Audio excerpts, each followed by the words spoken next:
guys holding up into the training camp? Good day today. Went indoors with all the rain yesterday, so I thought the receivers had a good day, and that probably is going to be a product of being indoors. Without the heat fatigue on their legs, and so I thought they're catching the ball well. And the other part is you have a good group, and you have a bunch of seniors like we have at the receiver position, older guys you have at that position. When you start getting into the more daunting days of training camp, which you're about to hit that wall. Where you're almost done with installation. I think tomorrow we got like some goal line and red zone stuff, but basically you're done with the majority of your installation. It can start to really weigh on guys, and those guys have been through it. They're experienced. Probably could have installed everything day one. They know the system, so I thought they're doing pretty solid just as a whole group. I mean, Chris and Chad and Brandon and Arcito and Rico, all the older guys I'm not missing. Probably when the younger guys, you're looking at Joe Morrow and Robert Johnson and Jamion Lewis, have been here for a little bit. So I mean, even when you look at who the younger guys are, they have that kind of background. I know obviously experience is important at every position, but I've heard a lot of offensive linemen this year already say that just being together another year has made a difference in their chemistry. Is that more important? I know it's. Well, it helps. That one, because you're always looking at 5 guys working together. You know what I mean? You get an offensive lineman go the wrong way, it's going to be a bad play. And, so you need all 5 guys working together. And a lot of times they're working on all different types of combination blocks. So it's getting used to how you work with the other guy, kind of like quarterback receiver timing. The longer they're together, the more comfortable they are. That 5 guys are working together. They get used to being with each other. That's part of why we do switch some guys up a bunch, so they don't get used to being with only the 5 guys in case there's an issue. That they get used to the 8 or 9 guys that are going to rotate. They're all very comfortable with each other. David Robinson came in, a Danny Dozen guy, highly recruited guy. Mm-hmm. He's taken some time to get going, and now he's even being asked to challenge for playing time now. What are you expecting from him this year? Is this? I don't think he's taking time. He's only a sophomore. He's a sophomore. Mm-hmm. That's still really young in my eyes. Being a sophomore. Very rarely will you see a freshman play in the SEC. He has become a starter or a major impact player. So, for him, I think his career has gone pretty much right on schedule where we'd expect it to be right now. And, the great thing in Damien is I feel comfortable he's competing for that starting job, which is what's fun. As a sophomore, which would be pretty good to be a starter as a sophomore. But he's also going to get a lot of playing time. I think, for us. And I think he's one of those guys that gives you flexibility where he's not really a locked into a position guy. I think he has the talent to play guard or tackle. And when you have that, that'll allow him potentially to be a swing guy for us too. Have you been able, I know just a couple of days ago you said you had put the young kickers through the people running at them, trying to get them. Y'all been able to do that? Oh, yeah. They've done a good job. So, again, it's when we do that period, I think they get like 5 kicks a day with under pressure. Right from day one to now, day one, their get-off time was just horrendous. They probably get every kick blocked because, there's in high school, they kind of wait till it's all perfect and then they run up and kick the ball. And, there's some timing and all those issues. So, I still think there's a lot of development. I think we got the timing down now. They got the trust factor down now, and now we're just going to get there and chart, over a longer course. One nice thing, I guess, with kickers, statistically, you can chart them. We'll chart them throughout camp and throughout even game week until we come up with who we feel statistically is going to give us the best opportunity. With Egan not out there yet, where is that field goal to? It's going to be wide open. You'll know whoever, if we score a touchdown in the first game, whoever goes to kick. I don't even think about any of that stuff yet.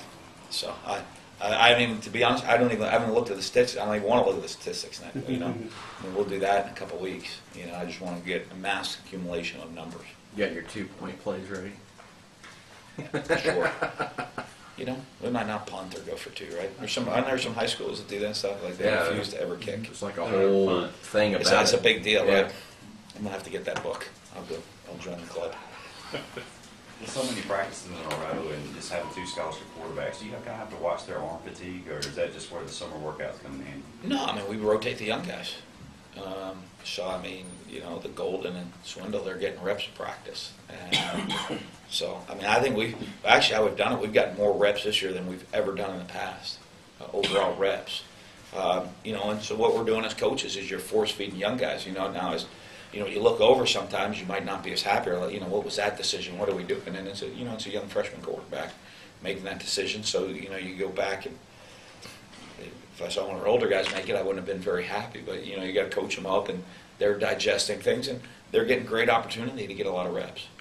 Coach Wilson said the stock of P.J. Jones is continuing to rise. Just talk about his progression, and are you using that language? Are you buying into early playing time for P.J. Jones? We'll see. We'll see. He played last year, so he's been on the field. I think one of the things, and he's bought in the program, he knows what we expect and how we expect guys to work. And obviously I think, he got to see an opportunity with Fletcher leaving early, a big window open there. And I think guys are where maybe before when you see a Fletcher there, I'm going to work, but I know I'm probably not going to beat him out right now. Right. And now I think there's a job open, so I think everybody's a little bit hungry. You've always had, the difference in your first year to now, and I know some kids you won't know till a while, but you look out there now and the quality walk-ons like Sam Williams being back with Adrian Marcus and then the guys you brought in this year. Have you seen an increase in that talent just from the first glance? I do. I think you do see some of it, but you don't know for some time. Well, one of the things you see, I think we work so hard in development of our players within the program. So a guy that is a freshman, to be honest with you, I think if you ask our guys, they wouldn't really know which ones are the walk-ons and which ones are the scholarship guys. And what they see is guys come and go, and hey, the walk-ons that stick with the program get developed to become really good players. Sam Williams bought in the program, works really hard. Beckwith is ball. We knew he was a good high school player, bought in the program. Now, unfortunately, I bet we have a lot more that came in that aren't still with us. That just they weren't cut out. It wasn't cut out for them. And so I think that is a good thing. But that's I'm really a compliment to Coach Bayless and his staff and how they develop our players. That if you come in and you're going to put in the effort, you're going to be developed into having potential to step on the field and play. Any of those receivers really just popped out to you? It's like, this guy is finally starting to make that next step since the spring. The guy to me that's really picked up is Chris Smith. And I see that in his approach. I think he sees that this is it. Bumpus is playing. He's been steady since day one. I think he's been very steady. But I really see Chris Smith, I think, being a senior sunk into him. That he is. He's got that desperateness to him that he's trying to go out there and finish his career the best way possible. I just see it. Not that I don't see it with all of them.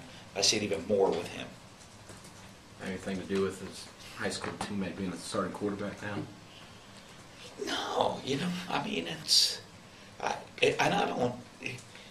I don't see that it's one of those things you'd see. There's some connection there. There is, but I don't see that relationship that hey, like Tyler's looking for Chris. You know what I mean? I just think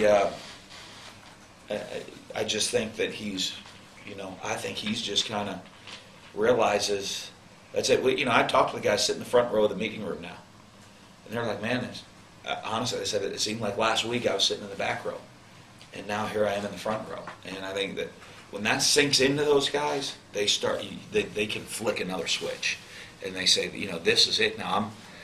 It just felt like yesterday I was kind of watching everybody else do things, and now I'm the guy. I was talking to Tyler Russell and his family about why they think he's such a great thrower. And his dad said he used to take him out fishing. He never let him use the Snoopy pole. He always gave him the big rod and reel. He said his wrist has always been strong since that. There you go. I think there's something to that. I don't fish much, so I don't know. But I'm sure there is. I don't. Maybe it is. I'm sure it didn't hurt. You know, it didn't hurt. And you know, I don't think he was a big baseball player. You know, which baseball can sometimes help arm strength, but it messes up how you throw a baseball like that. Like that. Screws up your release, but. I don't know. You ever heard anything like that? No, Guys saying about but arm. Brett Favre fishes, and he was a pretty good quarterback too, right? Yeah. So maybe there's something to it. That's the off-season regimen. We're gonna go look for only quarterbacks that fish.